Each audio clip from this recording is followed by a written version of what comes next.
Praise the lord. ఈ ఉదయకాల దేవుని వాక్యము కీర్తనల గ్రంథము 138 కీర్తన 3వ వచనం. నేను మొరపెట్టిన దినమున నీవు నాకు ఉత్తరమిచ్చితివి.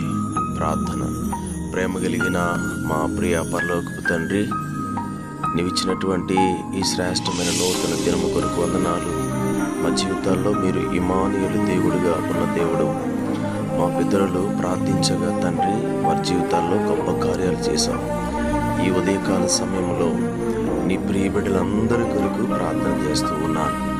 వారి ప్రార్థనలో ప్రభా ఏదైతే నేను అడుగుతున్నారో దేవుని శక్తిగల నామములో బిడ్డలకున్న ప్రతి అవసరతను తీర్చమని, వారి కుటుంబాలను దీవించమని దేవా, బిడ్డలందరినీ ప్రభు చేతిగా ముగించుకుంటూ వారి కుటుంబాల్లో గొప్ప కార్యాలు చేయమని, ఈ ఉదయకాల సమయంలో నీ సన్నిధ్యాత్మను తృప్తిపరచమని, ఆశీర్వదించమని యేసు నామమున ప్రార్థన చేస్తున్నాను తండ్రి.